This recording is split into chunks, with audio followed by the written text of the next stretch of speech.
આજના આ વિશ્લેષણમાં આપણે એક એવા વિષય પર વાત કરવાના છીએ જે સીધી તમારી મહેનતની કમાણી સાથે જોડાયેલો છે. જરા કલ્પના કરો, કોઈ વ્યક્તિ પોતાની આખી જિંદગીની બચત લગાવીને જમીનનો સોદો કરે અને પછી અચાનક જ ખબર પડે કે ભાઈ આ જમીન પર તો કોઈ કામ થઈ જ શકે તેમ નથી, તો શું થાય? જો તમે પણ ગુજરાતમાં જમીન ખરીદવાનો કે પછી ખેતીની જમીનને એટલે કે બિનખેતીમાં ફેરવવાનો કોઈપણ વિચાર કરી રહ્યા છો, તો થોડીવાર રોકાઈ જજો. કારણ કે સરકારનો એક નવો નિયમ એક બહુ જ મોટું આર્થિક જોખમ ઊભું કરી શકે છે. તો ચાલો બરાબર સમજીએ કે આ આખી બાબત શું છે. અને જુઓ, આ કોઈ નાનીસૂની વાત નથી.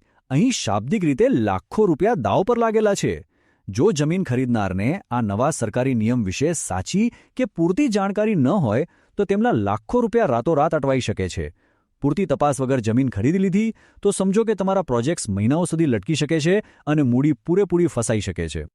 આ નવા નિયમ પાછળનું મુખ્ય કારણ.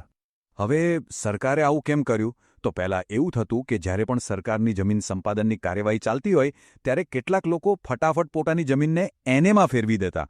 હવે આનાથી થતું એવું કે સરકારી પ્રોજેક્ટ્સ, નવા રસ્તાઓ કે મોટા ઇન્ફ્રાસ્ટ્રક્ચરના કામોમાં બહુ મોટી અડચણો આવતી, પ્રોજેક્ટ્સ ડીલે થતા.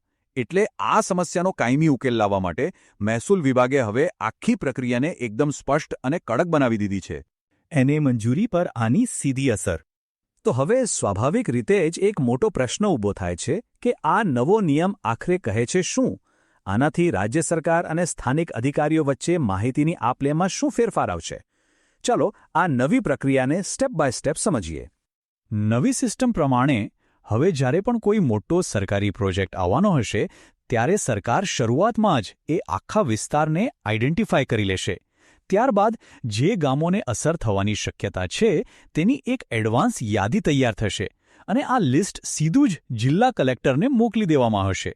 એટલે કે હવે કલેક્ટર સાહેબ પાસે પહેલેથી જ એડવાન્સમાં નકશા અને ડેટા હશે કે કયા વિસ્તારની જમીન ભવિષ્યમાં સરકારી પ્રોજેક્ટમાં જવાની છે. અને અહીં જ આવે છે સૌથી મોટો ટ્વિસ્ટ. આ વાત બરાબર ધ્યાનથી સાંભળજો.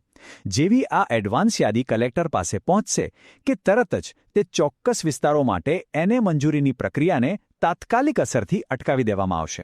આનો સીધો અને સાદો અર્થ એ છે કે જો કોઈ ખરીદદાર નવી જમીન લઈને તરત જ એને કરાવવાનું વિચારતો હોય તો શક્ય છે કે ત્યાં જ બ્રેક લાગી જાય અને રોકાણ લાંબા સમય માટે ફસાઈ જાય.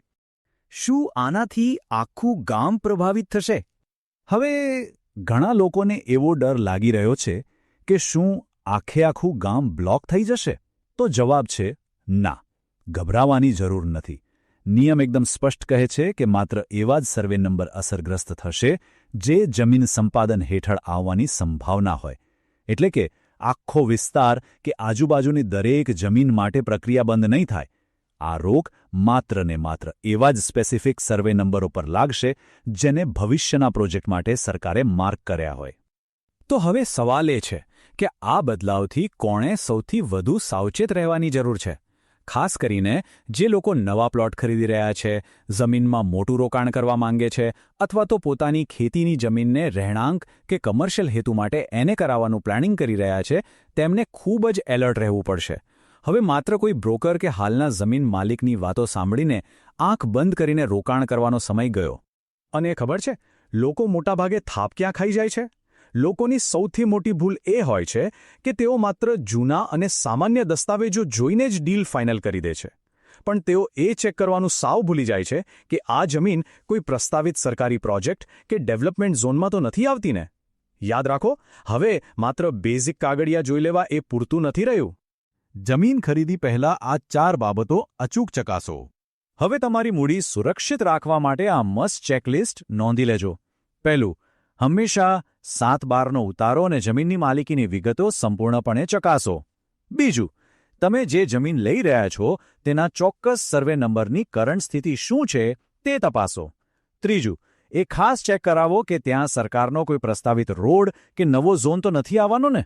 અને ચોથું, જમીનનું ભવિષ્યમાં એને થવાનું સ્ટેટસ શું બની શકે છે તેનું એડવાન્સમાં મૂલ્યાંકન કરો.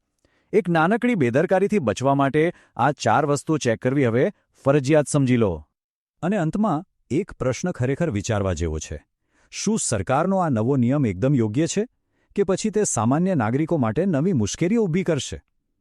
એક તરફ આપણે ઇન્ફ્રાસ્ટ્રક્ચરના મોટા પ્રોજેક્ટ્સને ઝડપી બનાવવાની જરૂર છે, તો બીજી તરફ સામાન્ય જમીન ખરીદનારાઓની સુવિધા અને પારદર્શિતાનો પણ પ્રશ્ન છે. આ બંને વચ્ચેનું સંતુલન જાળવવું એ ખરેખર એક મોટો પડકાર છે. તમને શું લાગે છે? આજના આ વિશ્લેષણમાં જોડાવા બદલ ખૂબ ખૂબ આભાર. આવા જ અગત્યના વિષયો સાથે આપણે ફરી મળીશું.